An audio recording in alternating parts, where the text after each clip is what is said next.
Morning students. हमारा 6th chapter चल रहा है, इसका नाम है structure and function of a cell. Cell का स्ट्रक्चर क्या होता है, उसके फंक्शन क्या होते हैं। लास्ट क्लास में हमने देखा कि जो सेल्स होते हैं वो डिफरेंट टाइप्स के शेप और साइज में मिलते हैं।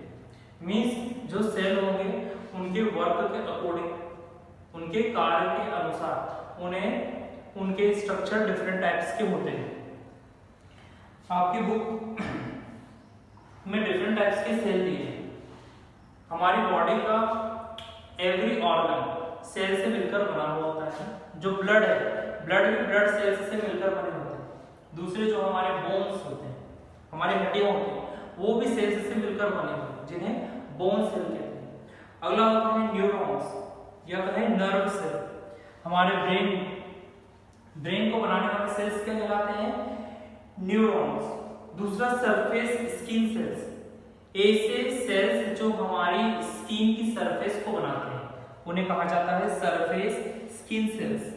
Skeletal muscle cells, cardiac muscle cells जो हमारे हार्ट को बनाते हैं, वो क्या होते हैं? स्पेशल पर्पस होता है उनका ब्लड को प्यूरिफाई करना, तो वो भी डिफरेंट टाइप के होते हैं जिन्हें हम कार्डियक मसल सेल्स कहते हैं।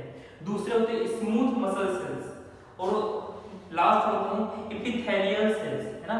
तो ये सेल्स का चार्ट बना हुआ है। मींस जो हमारे सेल्स होते हैं वो सबसे स्मॉलेस्ट यूनिट होते हैं किसी भी ऑर्गन की। किसी भी ऑर्गन को बनाने के लिए हमें सेल चाहिए। सेल की हेल्प से ही टिश्यू बनता है।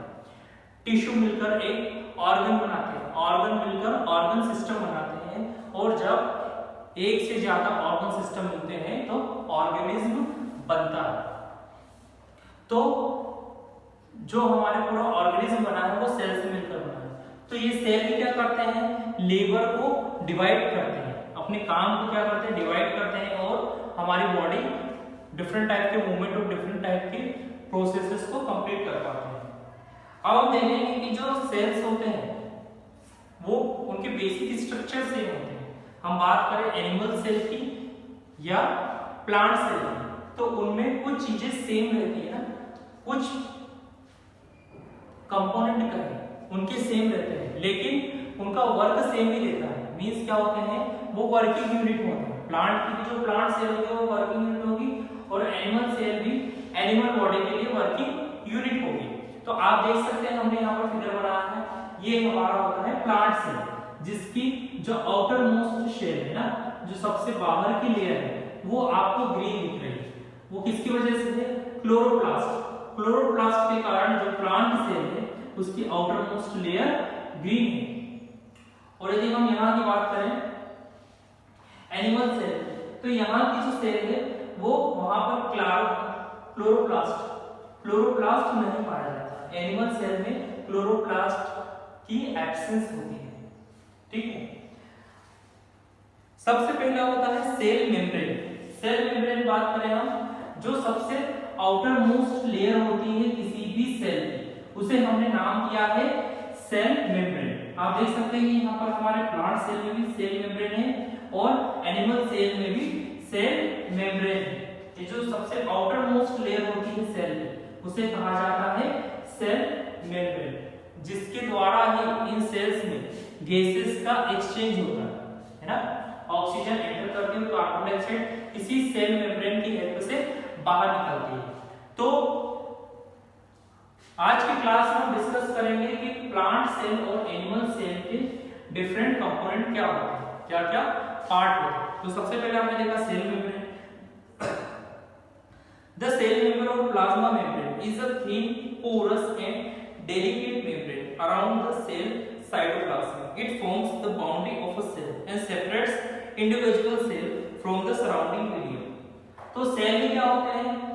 सेल के जो सेल मेम्ब्रेन है वो आउटर मोस्ट लेयर है, जो एक सेल को उसके सराउंडिंग से अलग करता है। तो सेल मेम्ब्रेन का क्या काम क्या हुआ कि सेल मेम्ब्रेन किसी भी सेल की आउटर मोस्ट लेयर होती है, और एक सेल को दूसरे सेल से या कहें एक सेल को उसके सराउंडिंग से अलग करने का काम ये सेल मेम्ब्रेन करते हैं। It maintains the shape of the cell and allow only certain selected substances to enter or leave the cell. यही क्या करते हैं? सेल मेम्ब्रेन ही सेल के शेप को मेंटेन करके रखते हैं। जो यूजफुल प्रोडक्ट होते हैं जिनकी जरूरत सेल को होती है वही सेल के अंदर एंटर कर पाते हैं, और जो वेस्ट होते हैं वो सेल से बाहर निकाले जाते हैं। It maintains the shape of the cell and allows only certain selected substances to enter, leave the cell. Therefore, it is called a semi-permeable membrane. अब क्या हो रहा है कि जो हमारी सेल मेम्ब्रेन है, सेल मेम्ब्रेन की हेल्प से ही कुछ पार्ट्स अंदर एंटर कर रहे हैं और वेस्ट प्रोडक्ट बाहर निकल रहे हैं। मींस यहाँ पर क्या हो रहा है, ये मेम्ब्रेन तो है जो उसकी जो सेल को शेप प्रोवाइड कर रहा है, लेकिन उसमें एक्सचेंज हो रहा है प्रोडक्ट का, इसलिए इन सेल मेम्ब्रेन को सेमी परमेबल मेम्ब्रेन भी कहा जाता है, जिसे हिंदी में कहते हैं अर्ध कार्बन में झिल्ली। मींस यहाँ पर क्या है, यहाँ पर मेम्ब्रेन तो है, झिल्ली तो है, लेकिन यहाँ पर एक्सचेंज हो रहा है प्रोडक्ट का। यूजफुल प्रोडक्ट अंदर एंटर कर रहे हैं और वेस्ट प्रोडक्ट बाहर निकल रहे हैं।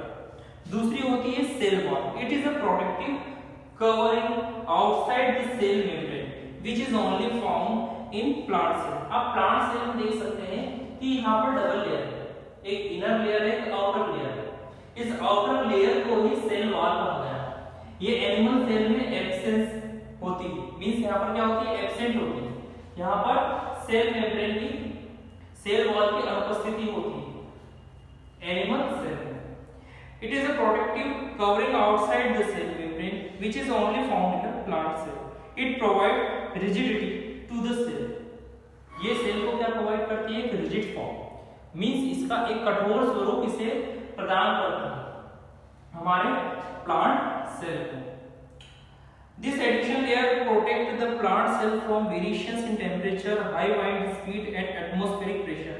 और ये डबल लेयर है, ये जो बाहर की सेल वॉल यही हमारी प्लांट सेल को बचाती है टेम्परेचर से। जब टेम्परेचर वेरी करता है, काफी हाई होता है, तो ये डबल लेयर है हमारे जो प्लांट सेल इसे प्रोटेक्ट करके रखती है।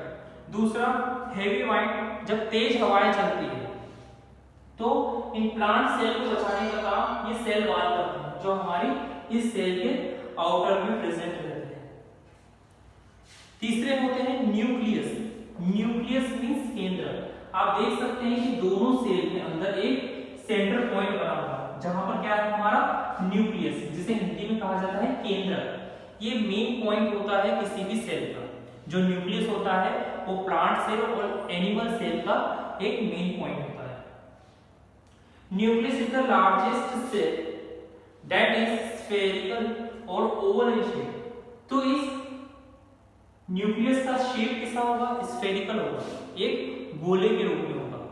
It is the dense round body found in the centre of the animal. ये क्या होती है, काफी डेंस राउंड बॉडी होती है in the centre of an animal cell and mostly on periphery of a plant cell. It consist of jelly like liquid called nucleoplasm. इस nucleus के अंदर एक जेली के तरीके का एक जेली लाइक लिक्विड होता है, जिसे हम कहते हैं nucleoplasm, bounded by a membrane like plasma membrane called nuclear membrane. और ये जो न्यूक्लियस होता है एक मेम्ब्रेन से सराउंडेड होता है, इसके चारों तरफ एक मेम्ब्रेन होती है जिसे हम न्यूक्लियस मेम्ब्रेन कहते हैं। आप प्लांट सेल में भी देख सकते हैं कि इसके न्यूक्लियस की आउटर लेयर एक मेम्ब्रेन से कवर्ड है, और दूसरा हम एनिमल सेल देखते हैं, जहां पर हम एनिमल सेल के न्यूक्लियस को देखते हैं तो यहाँ पर भी जो आउटर लेयर है वो एक मेम्ब्रेन से कवर्ड है, जिसे हम नाम देते हैं न्यूक्लियस मेम्ब्रेन या न्यूक्लियर मेम्ब्रेन। अब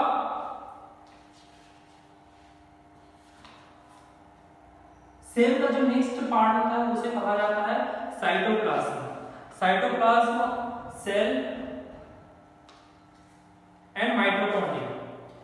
साइटोप्लाज्म और माइटोकॉन्ड्रिया को हम नेक्स्ट क्लास में डिटेल में स्टडी करेंगे।